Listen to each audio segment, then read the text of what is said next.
চাওক অসমৰ ৰাইজে জানে আপোনালোকে জানে ডলাৰ বগৰী সদৃশ এজন নেতা নাম হৈছে হিমন্ত বিশ্ব শৰ্মা তেখেতে বিটিএডিত নিৰ্বাচনী প্ৰচাৰৰ কাৰণে এই বিজনীৰ আনন্দবাজাৰত আহি আছে তেখেতে আছুক ছাত্ৰ সন্থাক ভয় খাইছে বিটিএডি ৰাইজক ভয় খাইছে যাৰ কাৰণে তেখেতে গাড়ী দি নাহি ওপৰেদি অহাৰ কাৰণে পৰিকল্পনা কৰিছে আমি ছাত্ৰ সন্থাই আমি বিজনী আঞ্চলিক ছাত্ৰ সন্থাই তীব্ৰ ইয়াৰ বিৰোধিতা কৰিছোঁ আমি কোনো পধ্যেই কা নামানো অসমৰ ৰাইজে কেতিয়াও কা মনা নাছিল আৰু নামানে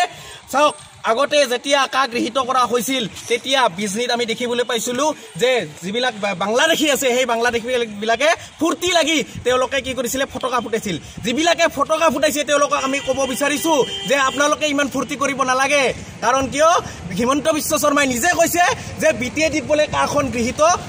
নহয় বা কাৰ্যকৰী নহয় যদি নহয় তেতিয়াহ'লে আপোনালোকে কিয় ইমান ফূৰ্তি লাগিছে আপোনালোকে তেওঁলোকৰ যি হিমন্ত বিশ্ব শৰ্মাৰ নিৰ্বাচনী প্ৰচাৰ সেই নিৰ্বাচনী প্ৰচাৰত ভুল গৈ লাভ নাই ৫জনকৈ নিৰীহক এই চৰকাৰখনে হত্যা কৰিলে এইখন চৰকাৰ হৈছে হত্যাকাৰী চৰকাৰ এই বিটিএডিত ভেদাভেদৰ ৰাজনীতি নচলিব সাম্প্ৰদায়িক ৰাজনীতি নচলিব হিমন্ত বিশ্ব শৰ্মাক আমি তীব্ৰ বিৰোধিতা কৰিছোঁ এই বিটিএডিত আমি এই বিজেপিক পুলিয়ে ফকলীয়া উৎখাত কৰিবলৈ আমি সাজু হৈ আছোঁ